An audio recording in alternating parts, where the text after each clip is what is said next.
Bismillahirrahmanirrahim. Assalamualaikum warahmatullahi wabarakatuh. Perkenalkan, nama saya Izzatul Fauziah, NIM 181260037. Saya dari Prodi PIAUD, Universitas Islam Negeri Sultan Maulana Hasanuddin Banten. Nah,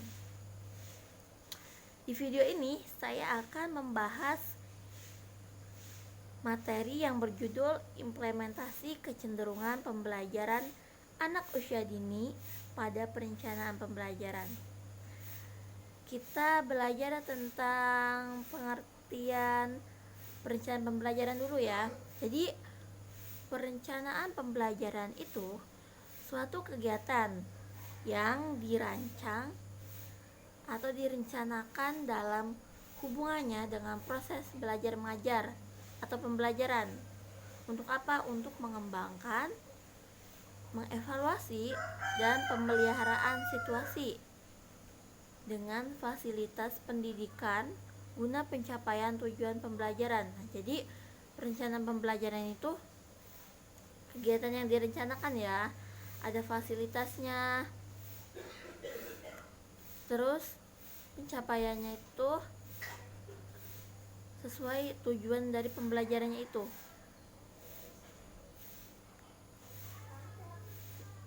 Pengertian kecenderungan. Jadi kecenderungan itu disebut juga kesiapan reaktif yang bersifat kebiasaan. Ya, kecenderungan itu berarti bersifat kebiasaan. Kecenderungan merupakan watak atau sifat yang disposisional, yaitu bukan tingkah laku itu sendiri ya, akan tetapi merupakan sesuatu yang memungkinkan timbulnya tingkah laku dan mengarah pada suatu objek tertentu. Nah, jadi kecenderungan itu bukan tingkah laku ya, Nah, kecenderungan itu bersifat herediter, yakni tidak dibawa sejak lahir, akan tetapi mekanistik kaku seperti refleks dan kebiasaan. Tuh, kebiasaan ya, kecenderungan itu kebiasaan. Sifatnya sementara, namun terkadang juga bisa bersifat menetap. Tuh, jadi kecenderungan itu sifatnya sementara. Kecenderungan itu bukan watak atau sifat dari lahir ya. Nah, kemudian kecenderungan pembelajaran anak usia dini. Jadi kecenderungan belajar anak itu dipengaruhi oleh banyak faktor ya. Sini ada 4 faktor. Pertama, unsur lingkungan, kedua unsur sosial, ketiga unsur emosi, keempat unsur fisik. Nah, unsur lingkungan yang mempengaruhi terhadap tipe belajar anak usia dini antara lain suhu, desain kelas, dan suara. Nah, jadi dari suhu ya, misalnya di kelas itu suhunya itu hangat sehingga anak-anak itu merasa nyaman belajar di kelas. Dari desain kelas, misalnya desain kelasnya itu penuh dengan benda-benda sehingga membuat anak itu merasa ingin tahu akan terhadap benda-benda itu. Nah, selain itu ada juga suara. Jadi karena suara itu berhubungan dengan alat pendengaran seperti telinga ya, di mana anak itu akan terbiasa dengan berbagai volume tingkat suara.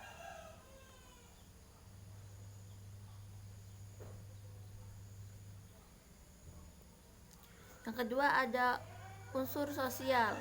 Unsur sosial itu merupakan kondisi di mana anak dapat melakukan kerjasama dengan teman lainnya. Nah, kegiatan tersebut dapat dilakukan dengan cara kegiatan kelompok ya. Jadi di sini di unsur sosial ini kondisinya itu dapat mendorong anak untuk menghargai orang lain ya. Nah, hal ini disebabkan karena kerjasama ya, karena misal kegiatan kelompok. Nah, di sini tuh disebabkan karena kerjasama yang dapat diarahkan untuk bisa merencanakan dan mengambil keputusan bersama gitu. Selanjutnya ada unsur emosi. Nah, unsur emosi itu berkaitan dengan motivasi anak untuk melakukan sesuatu. Hal ini disebabkan dengan motivasi anak yang berbeda-beda. Ada yang mempunyai motivasi yang tinggi, ada juga yang rendah. Nah, kalau ini contohnya misalnya seorang guru itu dalam memberikan tugas harus memperhatikan ya peserta didiknya untuk menyelesaikannya.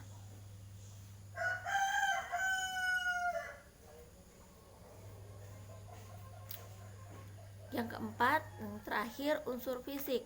Nah, unsur fisik dalam hal ini adalah sebuah kesiapan fisik anak untuk melakukan suatu aktivitas untuk belajar. Nah, jadi unsur fisik ini kesiapan fisik ya.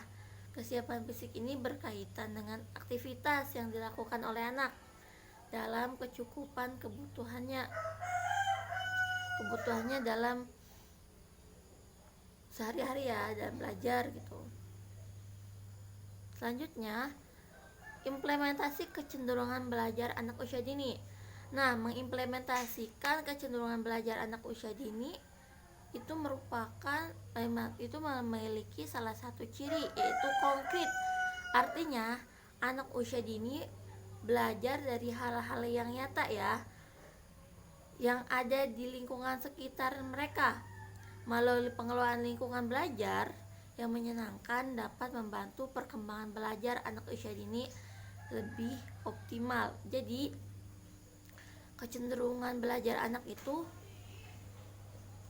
memiliki ciri yang konkret yang mengandung makna bahwa proses belajar itu beranjak dari hal-hal yang konkret itu yang nyata ya. Dengan menggunakan seluruh indera dengan titik penekanan pada pemanfaatan lingkungan sebagai sumber belajar. Jadi mereka itu sumber belajarnya itu dari lingkungan, maka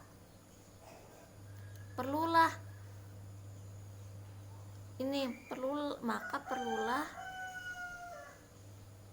proses pembelajarannya itu secara konkret, secara